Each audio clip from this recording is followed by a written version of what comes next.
اس کے دل کی دھڑکنیں تیز ہو گئی تھی. اس نے ساری راستے یہ دعا کی تھی کہ کچھ ایسا ہو جائے کہ اسے تبریز شاہ کا سامنا نہ کرنا پڑے اور یہ کنٹریکٹ توڑ دیتی اگر اس کے بابا کی اسٹیٹ اس پوزیشن میں ہوتی. اس نے اس ڈیل کے لیے دن رات محنت کی تھی اور یہ اس کی پہلی ڈیل تھی جسے تبریز شاہ کو پتا نہیں لیکن اس کو کافی پروفٹ ملتا. یہ سب سوچتے وہ مان گئے. اس کے نہ جانے پر کیا معلوم وہ اپنا کہا کر ڈالتا. تبریز شاہ کے ہنر کو وہ اچھے سے جانتی تھی. گاڑی اس کی کمپنی کے بعد جھٹکے سے رکی تو اس نے آنکھوں میں اٹکا ہوا آنسو صاف کیا اور اندر دال ہوئے. لفٹ سے جاتی اب اس کی کمرے کے سامنے موجود تھی. اس نے بنا ناک کیے ہوئے دروازہ کھلا تو دونوں کی نظر ٹکرائے. شاید ایک کمپنی آنر ہونے کی حیثیت سے آپ کو اندازہ ہو کہ دروازہ ناک کیا جاتا ہے اور اجازت طلب کی جاتی ہے. آتے ساتھ ہی اس کی اتنی بےعزتی پر اس کے گلے میں اٹکے آنسو پھر سے آنکھ کے راستے گامزن ہوئے تھے. اس نے دوبارہ سے دروازہ بند کیا اور ناک کیا. اس کا مینیجر باہر ہی رکا ہوا تھا. کامین اس نے کہا تو وہ دروازہ اندر دال ہوئی. نظر جھکی ہوئی تھی. اب وہ ایک دوسرے کے سامنے تھے.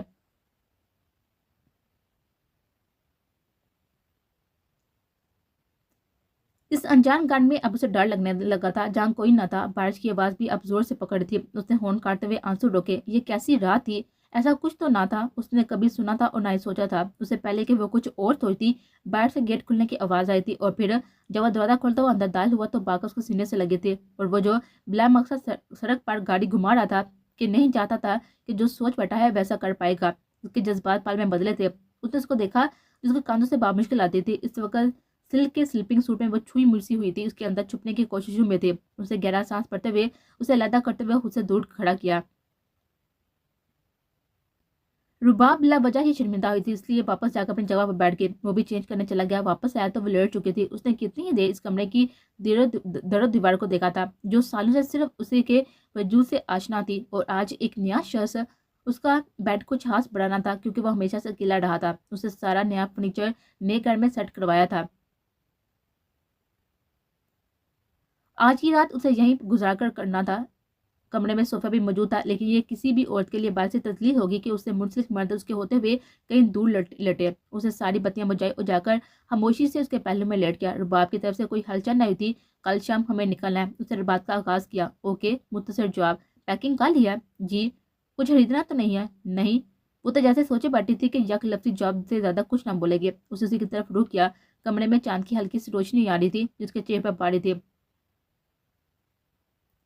وہ اسے ہی تک رہی تھی. اس کے دیتے ہی اس نے بچپن کی طرح نظروں کا زاویہ بدلا تھا اور اس نے گہری سانس پڑی. وہ شخص جسے زندگی میں کچھ کم ہی مشکل اور پیچیدہ لگا کرتا تھا آج اسے اپنا رشتہ کافی مشکل لگ رہا تھا. اس نے دوسری طرف کروٹ بدلی. رباب کی آنکھ سے ایک آنسو ٹوٹ کر گرا تھا جس کی وجہ کیا تھی وہ خود نہیں جان پائی.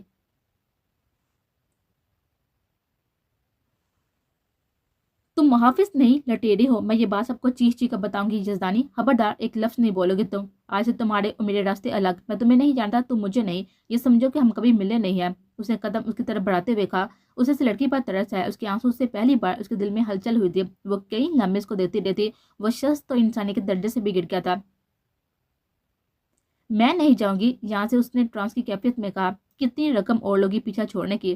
آپ کے اس نے دوپٹہ اس پر پھینکتے ہوئے نحوست سے کہا کہ وقت تھوڑا تھا اب. دریت جزدانی نے اس بار عورت کو غلط طریقے سے جانچا تھا اور یہ کفارہ اسے مرتے دم تک ادا کرنا تھا. اسے لگا تھا اس کو بھی بعد میں ڈھونڈ کر سچائی بتا کر منا لیتا لیکن نہیں جانتا تھا کہ وہ پہلو اس کو سوچنے اور ڈھونڈنے والا تھا. مجھے جاننا بھی ہے. اسے گھڑی تو دیتے ہوئے کہا. اور کتنی قیمت لگاؤ گے اپنے ہی نکاح کی اپنی ہی بیوی کی. وہ قریب آ اس کی آنکھوں میں دیکھ کر بولتی. نکاح بیوی. وہ نہیں چاہتا تھا کہ وہ یہ سب بولے. وٹ ربش. یہ سب تمہارے کہنے پر ہوا تھا. تمہیں یاد تو ہوگا نا میں نے نہیں بولا تھا آؤ نکاح کرے. اس نے تمسر سے کہا. کسی کے کہنے پر بھی ہوا ہو. میں بیوی ہوں تمہاری. اب دریت جزدانی مان لو اس بات کو. اس کا کالر تھام کر بولے. ایک پال کو دریت کو لگا تھا کہ اسے سب بتا دے لیکن مجبور تھا. ایسا کرتا تو اس کے ساتھ اپنی بہن کو بھی کھو دیتا. اوف میں نہیں مانتا کسی رشتے کو. اور قیمت دے رہی ہو نا نکلو اب فوراً سے پہلے کہ مجھے گارڈز کو بلوانا پڑے. اسے جھٹکے سے اسے دور کرتے ہوئے کہا. اور چاہیے تو بتا. اس نے بیزاری سے کہا. وہ وہیں پہ پھٹ پھٹ کو رونے لگی تھی. یہ تھا اس کا نصیب. ہاں شاید ان لڑکیوں کا یہی نصیب ہوتا جن کے سر پر ماں باپ کا سایہ نہیں تھا. ایک دن دریت جزدانی خدا میرا بھی ہے یاد رکھنا. وہ کہتے ہوئے نکل گئی تو وہیں پر بے ست گر گیا تھا. روبیچا نے سب یاد کرتے ہوئے دل میں درد اٹھتا ہوا محسوس کیا.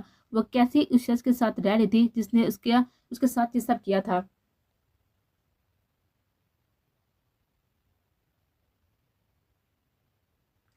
مس منت وقار آپ یہ ڈیل مکمل کریں گے؟ اس نے گمبھیر آواز میں اسے سوائے نظر سے دیکھا تھا. نہیں میرے کہنے کا مطلب ہے آپ کو باغ جانے کا کافی شوق اور تجربہ ہے نا، اس لیے۔ اس نے کہا تو منت نے اس کو دیکھا، وہ پہلے سے زیادہ سنجیدہ ہو چکا تھا۔ نہیں، مجھے بھاگنے کی ضرورت نہیں ہے، کام کرنے آئی ہوں، کام کریں گے، اور مجھے لگتا ہے کہ کولیگ ہونے کی حیثیت سے ہمیں اس طرح کی گفتگو سے اجتناب برتنا چاہیے جس سے ہمارے کام کا کوئی لینا دینا نہیں ہے۔ اس کے طرز کا کرارا جواب دیا تھا اس نے۔ پل میں اس کی ساری زیادتیوں سے یاد آئی تھی۔ اس نے اینٹ کا جواب پتھر سے دیا تھا۔ اس کا جواب تبریز شاید کو پسند نہیں آتا، یہ اس کی سر ہوتی ہوئی آنکھوں سے صاف واضح تھا۔ کام آج سارا تقسیم کر لیتے ہیں تاکہ اپنی اپنی کمپنی سے ہم یہ کام کروا سکیں۔ فی الحال کیونکہ آپ کے مینیجر کے مطابق آپ کل شام سے باہر جا رہے ہیں، اب کل شہر سے باہر جا رہے ہیں، اس کی خاموشی کو اسی نے توڑا تھا۔ یہ تو ممکن نہیں ہے مس منت وقار، کام سارا میری کمپنی میں ہی ہوگا، جیسا کہ آپ نے سنا تھا کہ یہ ٹینڈر مینلی میرا ہے اور کل جانے کا میں کینسل کر چکا ہوں، آپ کو فائل پہنچ جائے گی، یو میں گو ناؤ۔ وہ ایسا کیوں کر رہا تھا خود نہیں جانتا تھا، شاید اتنے سالوں کا غصہ جو اس صورت نکال رہا تھا۔ منت بنا اس کی طرف دوسری نگاہ ڈالے ہوئے اڑ کر چلی گئی تھی تو اسے نئے سرے سے غصہ آیا تھا۔ کیوں وہ اتنا غصہ ہو رہا تھا؟ کیوں اسے دیکھ کر بے چین ہوا تھا؟ وہ تو اسے اس لیے ڈھونڈ رہا تھا نا کہ اس کے نام سے اپنا نام چھین سکے۔ اس نے خود سے زیادہ اپنے دل کو تسلی دی۔ اس بوندے جواز پر کوئی بھی مطمئن نہیں ہوا تھا، دل میں آگ الگ لگی تھی۔ اسے سامنے پڑی تمام فائلز کو ہاتھ سے نیچے گرایا تھا۔ یہ کیا ہو رہا تھا؟ وہ کب کی جا چکی تھی لیکن وہ وہیں پر بیٹھا رہا تھا اور پھر 7 بجتے ہوئے اٹھ رہا تھا اور گھر کے لیے نکل گیا تھا کہ سارا آفس اب خالی ہو چکا تھا۔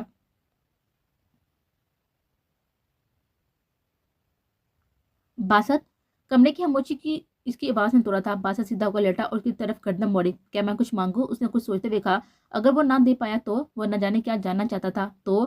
وہ سوچتی رہ گئی تھی۔ اس کے شوہر نے اس کی امیدیں جگانے سے پہلے ہی ہرا سگنل دے دیا تھا۔ بولو، ہم بائی روڈ چلیں کل پلیز؟ اس نے کہتے ہوئے آس پاس نگاہوں سے اس کو دیکھا تھا۔ نہیں، باسط اس کی آنکھوں کے چمک کو کم ہوتے اور پھر مان پڑتے ہوئے دیکھا تھا۔ وہ دوسری طرف گڑبڑ بدل چکے تھے اور پھر وہ شخص جو نئے نئے ایک دوسرے سے آشنا ہوئے تھے پھر سے اجنبیوں کی طرح روح موڑ گئے تھے۔ اور پھر اگلے دن اس نے منہ سے ایک لفظ بھی نہیں بولا تھا۔ اس کا مجازی خدا اس کے منہ سے نکلنے والی پہلی خواہش کو پورا نہ کر سکتا تھا۔ اس کا دل دکھا۔ آج پھر وہ کافی روئی تھی لیکن شوکت شزدانی اور دیر نے اس سے وعدہ کیا تھا کہ وہ اسے ملتے آتے رہیں گے۔ باسط نے اسے روتے دیکھتے اپنے ساتھ لگایا تھا۔ یہ کل سے پہلا لمحہ تھا جو رباب کی جولی میں ڈالا گیا تھا۔ باسط نے ان دونوں کو بے فکر کر دیا تھا کہ اپنے انداز اور باتوں سے وہ دونوں مسکرا دیے تھے کہ ان کی بیٹی اور دریت کی بہن اچھے ہاتھوں میں تھی۔ شوکت شزدانی کو باسط شروع سے پسند تھا۔ انہیں وہ اتنا پسند تھا کہ اگر وہ رشتے کی بات نہ کرتا تو شاید وہ بیٹی کا باپ ہوتے ہوئے خود اس سے پوچھ لیتے۔ انہیں رباب کے لیے ایسا ہی سلجھا ہوا شخص چاہا تھا۔ اس کی ساری زندگی ان کے سامنے گزری تھی۔ یہی وجہ تھی کہ انہوں نے اس کی تمام باتیں مانی تھی۔ وہ شادی میں بھی تاخیر نہ کی تھی۔ وہ جانتے تھے کہ وہ ہمیشہ سے اکیلا رہا ہے، اس لیے ایک ساتھی چاہتا تھا اور بیٹی کو اچھے ہاتھوں میں دیتے کون سا باپ خوش نہ تھا۔ انہیں اب بس دریت کی فکر تھی۔ وہ دونوں اپنی اپنی جگہ پر بیٹھ چکے تھے اور رباب کی دھڑکنیں معمول سے زیادہ تیز چل رہی تھی۔ خوف سے اس کا چہرہ ہلکا ہلکا سفید پڑ رہا تھا۔ کیا ہوا؟ کچھ نہیں، اسے سادہ سا جواب دیا۔ جب وہ اس کی بات نہ ماننا تھا تو اب کیا فائدہ؟ پلین 5 منٹ بعد پرواز پڑنے والا تھا اور پاسا جانتا تھا کہ وہ کافی ڈر رہی ہے۔ دریت اسے بتا چکا تھا اس کا ڈر۔ پلین ہوا میں بلند ہوا تو اس کے آنسو بل بل گرنے لگے۔ اس نے سانس روکا، اس کا ہاتھ تھام لیا۔ اس کے ناخن زیادہ لمبے نہ تھے لیکن باسط کے ہاتھ پر زخم ضرور کر گئے تھے۔ باسط نے اس کو دیکھا تو اسے بے حد افسوس ہوا۔ کاش وہ رات کو اس کی بات مان لیتا۔ پہلا پچھتاوا۔ نہ جانے اور کتنے ابھی باقی تھے۔ رباب نے تب سے آنکھیں نہ کھولی تھی۔ ایئر ہوسٹس کے قریب آتے اسے کھانا پکڑائے وہ جا چکی تھی۔ باسط نے اس کا ہاتھ اپنے ہاتھ سے ہٹایا تو اس نے آنکھیں کھولی۔ اسے بے حد برا لگا تھا، مطلب کہ اب وہ شخص اس کے ڈر میں اس کا ہاتھ پکڑنا بھی اچھا نہیں سمجھا تھا۔ کھانا کھاؤ گی؟ نہیں، سنجیدگی ہی سنجیدگی تھی۔ باسط نے بھی 2-3 نوالے لیے تھے۔ بے شک اسے بہت ہی بھوک لگی تھی لیکن اس کا دل نہیں مانا تھا۔ موسم خراب ہونے کے بعد سے جہاز تھوڑا ہلا تھا۔ اس نے ہونٹ لبوں میں دباتے ہوئے بے خیالی میں ساتھ پر لڑکے کے ہاتھ پر ہاتھ رکھا تھا۔ باسط کی نظر اس پر پڑی تو اس نے سنجیدگی سے اس کا چہرہ دیکھا۔ وہ جھٹکے سے اس کا ہاتھ لڑکے کے ہٹا گیا تھا۔ وہ لڑکا زیادہ بڑا نہ تھا لیکن پھر بھی اسے رباب کی یہ حرکت کافی ناگوار گزری تھی۔ رباب نے آنکھیں کھولی تو وہ لڑکا مسکرایا تھا۔ اسے دوسری نظر باسط پر ڈالی جو اسے ہی دیکھ رہا تھا۔ اب جہاز میں موسم کی خرابی کا بتایا جا رہا تھا۔ رباب نے سیٹ کی پشت سے ٹیک لگاتے ہوئے آنسو صاف کیا۔ اب اس کے ہاتھ سیٹ کی سائڈز کو تھامے ہوئے تھے۔ طبیعت ٹھیک ہے؟ باسط نے اس کی طرف دیتے ہوئے کہا لیکن جواب نہ دیا۔ آپ میرا ہاتھ تھام سکتی ہیں پروٹیکل؟ وہ لڑکا جو بلا جواز سے مسکرا کر بولا تھا۔ بکواس نہیں، اپنے کام سے کام رکھو۔ اسے پہلے پتا ہوتا تو وہ سیٹ بدل لیتا رباب سے اپنی، لیکن وہ باپ کو وہ ونڈو سیٹ نہیں بٹھانا چاہتا تھا۔ اس نے رباب کو جھٹکے سے قریب کرتے ہوئے ہنسنے ہنسا میں لیا۔ لڑکے نے او کرتے ہوئے منہ دوسری طرف کھا لیا تھا اور رباب نے آنکھیں کھول کر اس کو دیکھا جس نے اسے ساتھ لگا رکھا تھا اور وہ اس پر بلینکٹ دے رہا تھا۔ کل سے وہ کتنا بے نیاز تھا اس سے اور اب کیسے کسی دوسری کی توجہ اس پر دیکھ کر وہ بدل گیا تھا۔ اسے دیکھا اس کے سینے سے لگی تھی، آنکھیں اٹھائے تو وہ سامنے دیکھ رہا تھا، چہرے پر عابد سنجیدہ سے تاثرات تھے۔ پلین کو کچھ دیر کے لیے لینڈ کیا جا رہا تھا موسم کی یکدم خرابی کی وجہ سے، لیکن اسے اب کہاں ہوش تھا۔ اس کا سارا دھیان تو اس پر تھا جس نے اسے ہسا میں لیا ہوا تھا۔ 3 ماہ پہلے دریج یزدانی نے اسے ڈھونڈ نکالا تھا اور تقریباً 1.5 سال بعد ملی تھی۔ اس عرصے میں اسے کہاں کہاں نہیں ڈھونڈا تھا۔ ان سب کے بعد اس شخص نے اس سے کوئی رابطہ نہیں کیا تھا، نہ رباب کے لیے سیکورٹی اس کے لیے سخت کاٹ دی تھی، لیکن وہ لڑکی اسے ہر رات، ہر دن، ہر پل یاد آتی تھی، جو بنا کسی گناہ کے سب سہ گئی تھی۔ اس کے ساتھ وہ سب اس نے نہیں کیا تھا، لیکن اس نے اس ناکردہ گناہ کی سزا کاٹی تھی۔ دریج کو یاد تھا کیسے اس نے کسی اور کا گناہ اپنے سر پر ڈالا تھا، صرف اپنی بہن کی خاطر۔ اپنی بہن کی خاطر اس نے لڑکی کو توڑ دیا تھا جو ہر رات اس کے خوابوں میں آتی، اسے بے بس کر دیا کرتی تھی۔ وہ کتنی ہی راتیں سو نہیں پایا تھا۔ اس لڑکی کو پورے شہر میں ڈھونڈا تھا اس نے، اس کے گھر سے تو کیا، شہر سے دور چلی گئی تھی۔ بس ظاہر سب نارمل تھا، لیکن اس کے دل کی دنیا پلٹ گئی تھی۔ وہ جو سمجھتا تھا کہ اسے محبت جیسی حرفات پر یقین نہیں ہے، اسے عشق ہوا بھی تو کس سے؟ اپنی ہی بیوی سے، جسے رسوا کیا تھا اس نے۔ آپا سے ملنے آئی تھی، اس نے آدھی حقیقت انہیں بتائی تھی، اس شخص کے بارے میں کچھ نہیں بتایا تھا۔ ابھی شاید وہ بتاتا، لیکن اسے پہلے ہی آپا صدمے کسی کیفیت میں حالت میں اس کے چہرے پر کتنے ہی ہاتھ جڑ چکے تھے۔ شوکت یزدانی کو سب سنتے پہلا ہارٹ اٹیک آیا تھا۔ اس گلٹ سے ساتھ زندہ نہ تھا کہ وہ بے گناہ ہوتے ہوئے بھی ان سب کا گناہ گار تھا۔ آپا واپس جا چکے تھے اور پھر مڑ کر کبھی نہیں آئے تھے۔ رباب کو ہلکا سا پتہ لگا تھا، اس کے بعد کچھ بھی ڈسکس نہیں ہوا تھا۔ شوکت یزدانی نے اس سے بات کرنا بھی کم نہ کر دی تھی۔ وہ سب سینے پر دفنائے خاموش ہو گیا تھا، لیکن پھر اسے اسی کی طلب ہوئی تھی۔ اس نے جب پاگلوں کی طرح اپنی بیوی رباشہ حق کو ڈھونڈا تھا۔ 1 سال ہونے کو آیا تھا، اس نے سارا شہر ڈھونڈا تھا، اور آخر میں اسے معلوم ہوا تھا کہ اس شہر میں ہی نہیں ہے۔ اس دن اس نے بہت ہمت ہار لی تھی۔ اس دن اس کے باپ نے اسے ٹوٹ کر بکھرتے ہوئے نشہ کرتے ہوئے دیکھا تھا، اور دوسرا ہارٹ اٹیک ہوا تھا۔ وہ سب اس کے ہاتھوں سے نکلتا چلا گیا تھا، اور دوسری طرف اس گھر سے نکلنے کے بعد رباشہ کو لگا تھا کہ وہ مر جائے گی، لیکن زندگی موت دینے والا تو رب ہے نا۔